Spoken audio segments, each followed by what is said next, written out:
Amigos, ¿qué tal? ¿Cómo les va? Un gusto saludarlos. Mi nombre es Johanan Díaz Vargas y bienvenidos sean ustedes a esta nueva entrega de una entrevista realizada a Juan Sánchez Oro. Él es investigador, él es escritor allá en España y le da seguimiento a muchos de los temas que tienen que ver con las conspiraciones. En esta ocasión, el tema que nos atañe es referente a los seres reptiloides. Aquello que se dice, se aseguraría que ya conviven entre nosotros. Y aquellos que apoyan y difunden la teoría de la conspiración hacen referencia precisamente a que seres superiores al humano están involucrados en varios aspectos de la vida y que son los responsables de que la humanidad esté sumida en una constante crisis. Por ese motivo, hoy les voy a presentar esta entrevista realizada en Barcelona, España, a Juan Sánchez Oro, para que usted escuche de dónde viene esta información de los seres reptilianos, cuál es la importancia para nuestro tiempo y sobre todo que tome conciencia de esto que pareciera ser un mito en el siglo XXI. Vamos entonces a escuchar al escritor e investigador Juan Sánchez Oro. Y yo creo que los mitos han existido siempre y nosotros también, nuestra sociedad tan avanzada, también sigue construyendo mitos. Entonces yo lo que he hecho ha sido analizar el tema de los reptilianos, que yo creo que también tiene una importante implantación social, es una creencia que está bastante asentada en un determinado grupo de personas, pues lo ha tratado de analizar como si fuera un mito, desde un punto de vista sociológico, ¿no? Claro, yo distingo siempre, dentro de lo que es la historia de la ufología, vamos a decir que sabemos que de la ufología oficial, porque luego ya hablaríamos un poco de una ufología informal, pero desde la ufología informal se acaban de cumplir 70 años, ¿no? Justo además este verano, a partir del incidente famoso de Kenneth Arnold del año 1947. Entonces yo creo que ahí nacieron como dos grandes corrientes dentro de este estudio de los ovnis. Una corriente que a mí me gusta denominar, y que bueno, no es tampoco una denominación mía, que sería algo así como ufología empírica, que son aquellos investigadores que entienden que el fenómeno ovni se puede analizar como si fuera cualquier otro fenómeno casi de ciencias naturales. Es decir, tratan de ver qué hay de objetivo en este tipo de avistamientos, y además consideran que la ufología, que los ovnis, no estamos hablando solamente de un único factor que esté detrás, no hay una sola causa, sino que hemos puesto una etiqueta que realmente es polisémica, que tiene muchísimos significados, ¿no? Porque esto de no identificado es realmente una especie de interrogante, ¿no? Que está absolutamente abierto y que lo que hay que hacer es ver ante ese conjunto de fenómenos diferentes causas. Eso sería la ufología empírica, la ufología que analiza el testimonio, analiza imágenes, huellas si las hubiera, y ojalá hubiera además analizar ovnis, que sería lo ideal, ¿no? Pero normalmente lo que analizamos son palabras, son testimonios, ¿no? Pero luego existe otro tipo de ufología que nació también al mismo tiempo, nació a partir casi del año 47, que es lo que yo considero un tipo de narrativa, y es una ufología que se ha construido con una serie de historias donde funciona mucho el tema de la conspiración, donde se habla de pactos entre gobiernos y élites alienígenas que están aquí entre nosotros, y todo eso se ha construido como una especie de saga literaria hecha por diferentes autores, gracias también al acervo popular que ha ido mezclando cosas, y al final ese tipo de narrativa, ese tipo de narración, de discurso, ha desembocado en lo que tenemos hoy en día, que son los reptilianos. Entonces, todo eso se puede analizar como se analiza cualquier otro mito, como en su tiempo se analizó, por ejemplo, la saga artúrica. En la Edad Media, los relatos del rey Arturo, el Grial, fueron realmente una saga que hoy consideramos literatura, pero se vivió entonces como la historia auténtica de Gran Bretaña, y en su elaboración participaron historiadores, pero también participaron literatos. Unos iban añadiendo, quitando elementos, y se fue construyendo todo, como te digo, una saga, como si fuera El Señor de los Anillos. Lo van haciendo diferentes autores, y lo que ocurre, bajo mi punto de vista, con los reptilianos es igual. Hay una ufología que es pura narración, donde participan muchos teóricos de la conspiración, donde van cogiendo elementos de la historia, elementos contemporáneos, los van mezclando, tú lo vas viendo, y en el libro yo lo que he hecho ha sido analizar esos textos de esos principales teóricos que han ido tejiendo, hilvanando toda esta narración alternativa ufológica, ¿no? Y que bajo mi punto de vista creo que prácticamente aporta muy poco o nada a lo que es el verdadero fenómeno ovni. Así es, yo recuerdo que en años anteriores, cuando yo era un niño, se aseguraba que todos los males del planeta era por el diablo.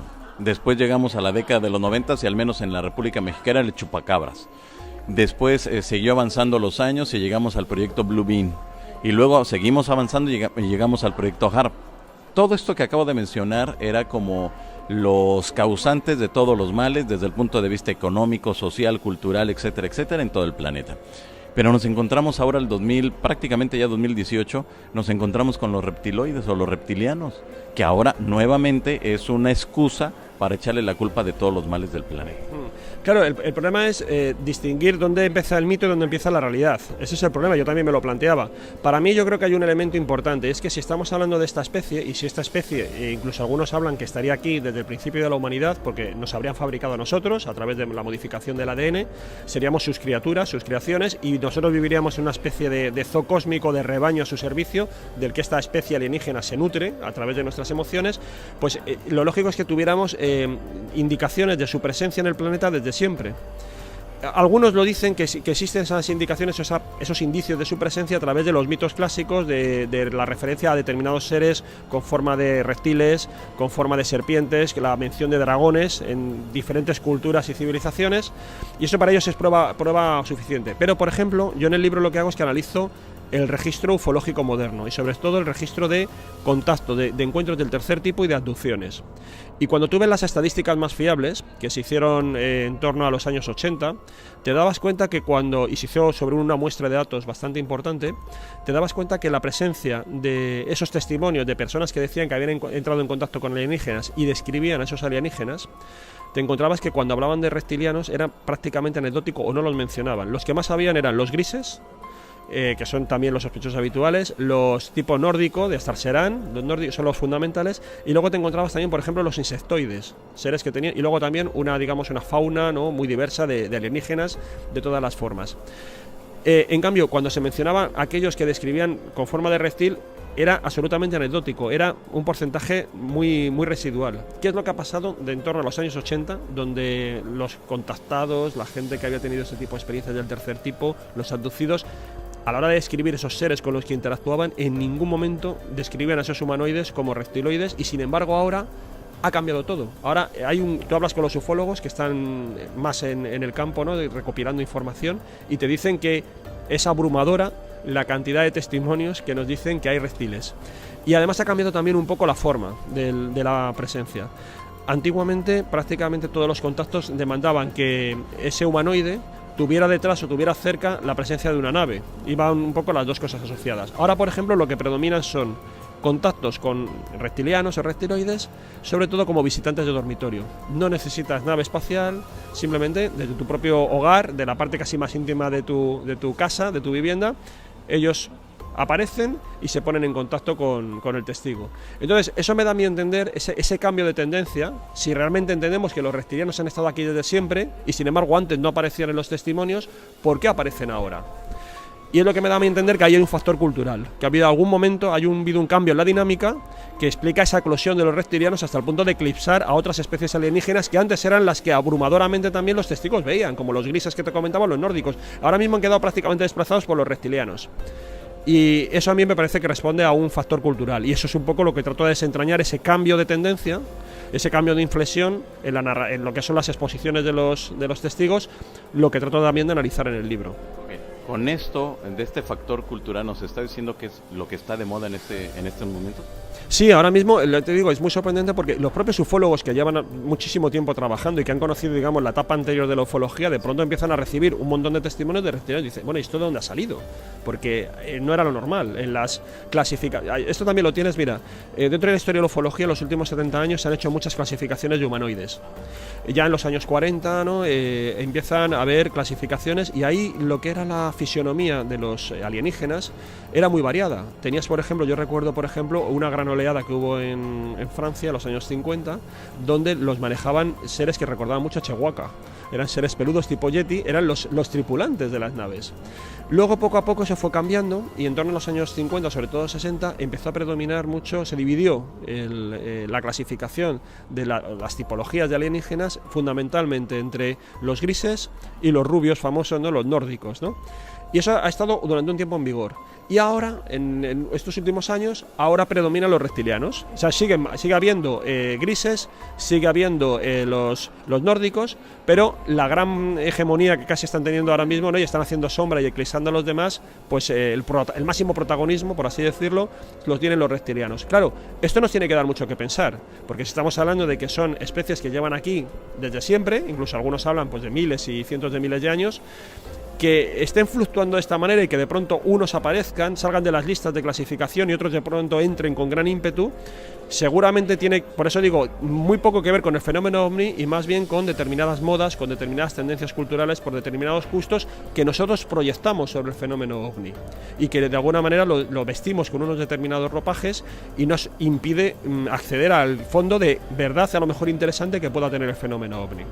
En una parte de tu libro mencionas que fue David Icke en Inglaterra que comienza a hablar de esto y publica un libro y que después a través de las redes sociales y a través de la penetración muy fuerte que tiene este señor de manera presencial y a través de internet, bueno, pues comienza a difundir, pero anteriormente era un mínimo o casi nada que se hablara en libros, me refiero al libro. Sí, yo creo que David Icke es el primero, digamos que había otros autores, como tú has señalado, que ya hablaban del tema de los reptilianos. Él lo que hace quizás es una labor de corte y confección muy interesante. ¿En qué sentido? En que él es capaz de combinar diferentes elementos y hace como una receta perfecta, cosas que ya estaban por ahí, que estaban hablando sobre la cuestión de los reptilianos, sobre la cuestión de los mitos clásicos que comentaba, de las culturas antiguas, de los testimonios de abducción modernos. Él todo eso lo mete en un cóctel, lo armoniza de alguna manera y entonces crea la teoría reptiliana más sofisticada y la que va a tener quizás más éxito. Luego a partir de él ha habido otros autores que beben y se inspiran también en David Icke,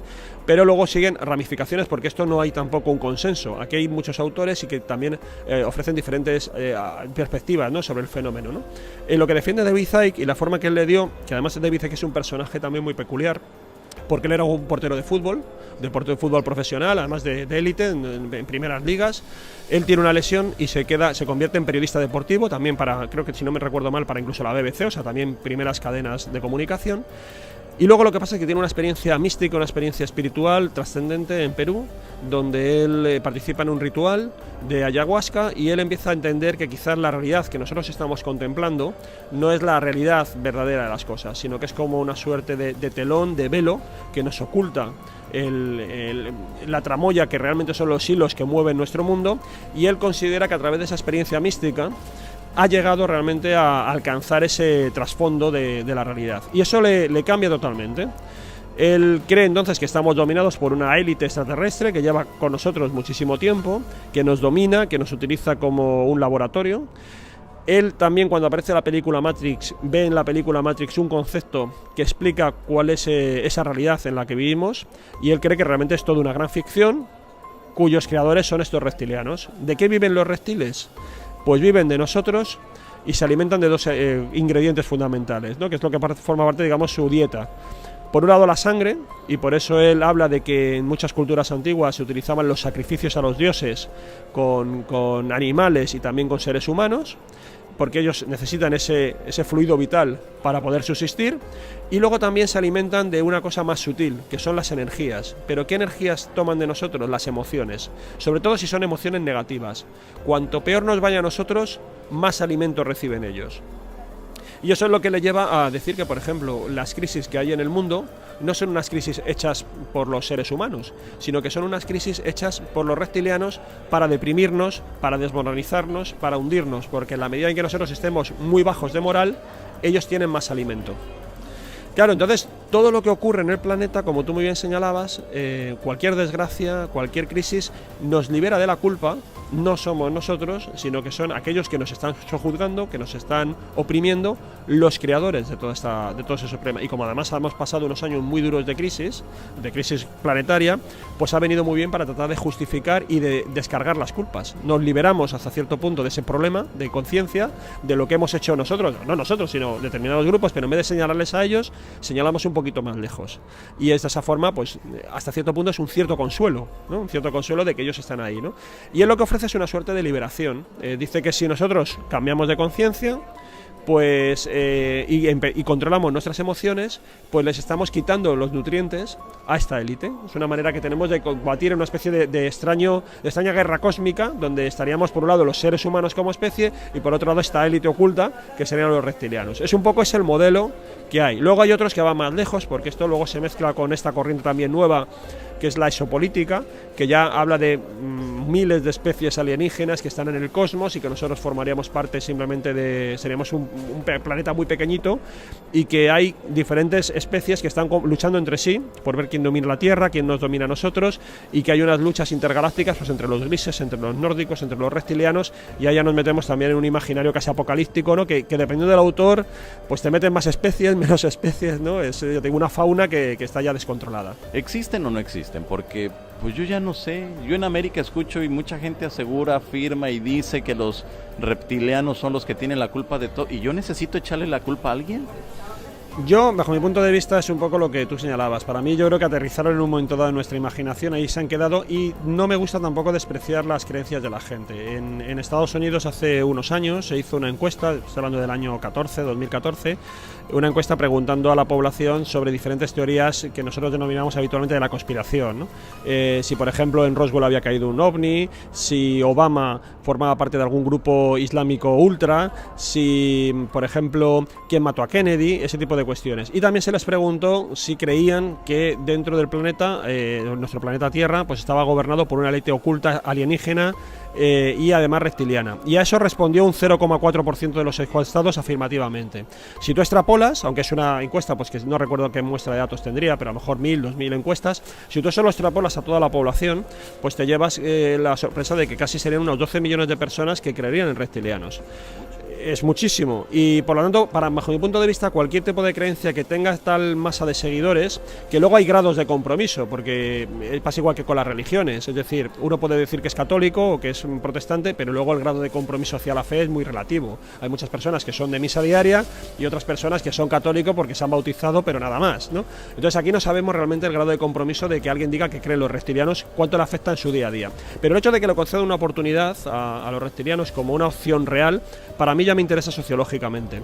Y además eso me indica que cualquier tipo de creencia que esté tan difundida no es una creencia puramente irracional. ¿En qué sentido? Con eso no quiero decir que sea auténtica. Digo simplemente que la gente debe encontrar algún tipo de eficacia en su vida en creer eso. Las personas que tienen cualquier tipo de religión, y las religiones están muy discutidas filosóficamente, científicamente en sus postulados, sin embargo, siguen, y además hay científicos, por ejemplo, que tienen fe y su fe les sirve para algo en el día a día, es decir, les da algún tipo de consuelo, ejerce alguna función. Con los reptilianos debe ocurrir lo mismo. No creo que haya gente que crea disparates por creer disparates. Entonces, para mí siempre el máximo respeto en ese tipo de creencias, aunque a mucha gente le diga, ¿cómo se puede creer esto hoy en día, ¿no? Entonces, lo que tenemos que analizar es por qué la gente cree en esto y por qué creen tal número de personas. Y ese grado de eficacia, esa función que puede tener, es una de las cosas que a mí me ha interesado en el trabajo. Entonces, es curioso que nos preguntemos, o sea, normalmente no nos preguntamos, salvo en determinados estudios de historia o sociológico, ¿por qué la gente es católica? No lo cuestionamos, porque como llevamos 20 siglos aceptando que la gente puede ser católica con absoluta naturalidad, y puede creer que, por ejemplo, pues un pájaro, el Espíritu Santo, puede hacer que una virgen pueda tener un niño, y lo aceptamos con absolutamente naturalidad, en cambio lo de los reptilianos nos chirría en la mente, ¿no? Pues si lo vemos, a lo mejor es tan disparate una creencia, con lo que conocemos hoy de ciencia, como creen los reptilianos. Pero una cosa ya forma parte de nuestro acervo cultural y lo tenemos naturalizado, ¿no? Entonces, yo por eso digo el máximo respeto. Y lo que tenemos que analizar, a lo mejor, imagínate que lo de los reptilianos se mantiene en el tiempo y dentro de 20 siglos forman una iglesia, forman un credo y la gente verá con bastante normalidad que la gente crea en el mundo reptiliano. Entonces, creo que estamos en un punto en el que estamos ante un mito en construcción, y es una gran oportunidad de ver cómo se está construyendo una creencia que la estamos viendo nacer. ¿Y por qué cree la gente en esto? Yo creo que hay muchas razones. Una, por ejemplo, es lo que tú decías. Antes era el diablo, eran los ángeles los que nosotros echábamos la culpa, los que liberábamos. Y luego a mí me parece también que hay una cuestión, que yo lo he señalado un poco antes, con el lenguaje emocional. Ahora mismo todo lo que tiene que ver con las emociones está muy difundido. Los libros de autoayuda trabajan con el tema de las emociones. Hablamos de economía emocional, inteligencia emocional, incluso hay una historia emocional. Claro, a mí me parece que este éxito también lo han cogido con el tema de los reptilianos, lo decía antes, porque son ellos los que se nutren de las emociones. O sea que es una creencia muy nueva era. y va muy en armonía con cuestiones que ahora mismo la gente está creyendo. Entonces, bajo mi punto de vista, eso es una idea de por qué ocurre. Y luego también porque transmite una cierta sensación de control. Vivimos en un mundo arrollador, en un mundo muy complejo, en un mundo que es muy fácil que nos desconecte de la realidad porque pasan tantas cosas y tan rápidamente que la mayoría no las entendemos. O sea, es que es imposible entenderlo todo. Y estos te están ofreciendo unas respuestas muy sencillas. Cualquier cosa que ocurra en el mundo, tú piensas que están detrás los reptilianos. Y claro, eso es fabuloso, porque de pronto vuelves a reconectar con la realidad, vuelves a empezar a tener la sensación de que crees y que sabes lo que está ocurriendo en el mundo, y de la confusión anterior pasas a realmente sentirte otra vez ciudadano del planeta. Y además, con un conocimiento un poco privilegiado que no tienen los demás amigos de tu entorno, porque tú sabes realmente quién está moviendo los hilos del mundo. Y los demás no. Eso incluso para tu autoestima está muy bien. O sea que hemos pasado de ser un ciudadano orillado, un ciudadano que no entendía nada, que estaba por ahí marginado, ¿no?, vagando y desconcertado, a que ahora tienes las claves, estás participando en el secreto de quién domina el planeta. Y claro, yo creo que todo ese tipo de cosas explicarían por qué los creyentes en los reptilianos han adoptado este tipo de fe. Tenemos entonces a unos seres con forma de reptil, a unos seres que se nutren de las emociones del ser humano, y entre más tristes, más tirado a la depresión, ellos son súper felices y contentos. Pero realmente esto es así, y si es así, ¿en qué viajan? ¿Cómo han llegado hasta acá? Lo que defienden los teóricos de los reptilianos es que estamos ante unas entidades que también son muy empíricamente muy distintas a otras entidades que se hablaban en la ufología. La ufología al principio, en los años 50, si tú recuerdas bien, en casi todo platillos volantes, de ahí famoso término, y la mayoría de los avistamientos tendían a ver los platillos volantes como estructuras de chapa, pintura, con remaches de tornillos, ¿no? Todo eso ha ido evolucionando más y se tiende ahora más a cosas más difuminadas, ¿no? Ha entrado toda la metafísica cuántica en juego, creando también una metafísica ufológica, donde ya hablamos de multiversos, de planos de energías, y los antiguos grises, que eran cadáveres orgánicos, cuando se habla de Roswell, de lo que tiene en el Área 51, que siempre se piensa en seres orgánicos biológicos, es decir, que se mueven en nuestro mismo plano de realidad, en nuestra misma materialidad biológica. Los reptilianos, en cambio, han dado un giro a esta historia. Ahora los reptilianos son seres energéticos, capaces de metamorfosearse, de viajar entre universos, por eso pueden aparecer en nuestro dormitorio sin necesidad de nave espacial. Y eso es porque ahora mismo, a la medida en que nosotros también hemos ido avanzando en nuestro conocimiento de cómo es el mundo, estamos incorporando esas nuevas posibilidades científicas a la ufología. O sea, la ufología ha ido incorporando los avances científicos y la manera de entender el universo como también posibilidades de explicación del fenómeno. Y como en los años 50 nadie pensaba en multiversos, nadie pensaba en seres energéticos, pues era imposible que alguien pensara en ovnis que fueran de esa naturaleza. Pensaban en ovnis como los aviones, de chapa pintura, de no sé qué, no sé. Entonces, ahora, como ya trabajamos con ese otro tipo de categorías y creemos que pueden ser reales, pues ahora también se nos aparecen ovnis y seres que forman parte de esas realidades. Entonces, eso indicaría que también ahí hay, como digo, el imaginario ufológico avanza al mismo tiempo que nuestros conocimientos científicos, y estamos proyectando nuestras hipótesis científicas sobre las hipótesis o las especulaciones ovnis, ¿no? Entonces, yo creo que esos paralelismos nos tienen que hacer que pensar, porque todo el mundo, incluso los ufólogos más creyentes, reconocen que gran parte del fenómeno ovni está impregnada de proyecciones culturales y de proyecciones sociales. Entonces, lo que hay que hacer es ir con el bisturí, eliminar todas esas capas que van recubriendo el fenómeno ovni y quedarnos solamente con el núcleo enigmático y no todo lo que estamos proyectando como sociedad y como cultura en él, y que lo que hace es que lo tergiversa, lo anula y lo distorsiona, ¿no? Eso yo creo que es la labor que se debe hacer desde el campo de la ufología, ¿no? Y quedarnos solamente con el núcleo auténtico de misterio.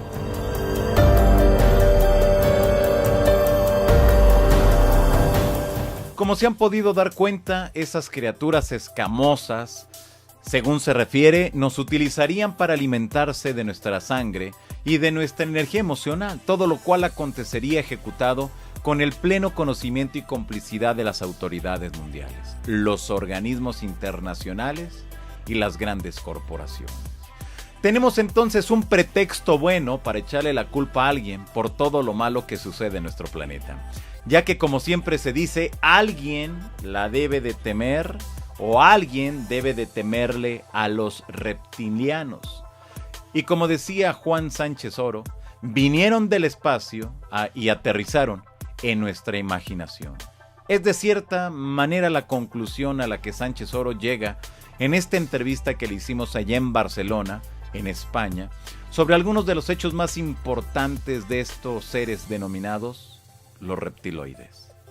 Y pareciera entonces que esto solamente es parte de todo lo que seguramente en los próximos meses se estará difundiendo. Pero al igual que el proyecto HAARP, el proyecto Blue Beam va a pasar de moda y tendremos en unos meses o en unos años a otros seres que también estarán muy interesados en hacernos daño. Mi nombre es Johanan Díaz Vargas y los invito a que me sigan a través de mis redes sociales en Twitter, @JohananDíaz, en Facebook me encuentran como Johanan Díaz Oficial y en la www.insolitaexperiencia.com. Recuerden, a mí me nombran Johanan Díaz Vargas y yo vivo, al igual que todos ustedes, una insólita experiencia. Hasta la próxima.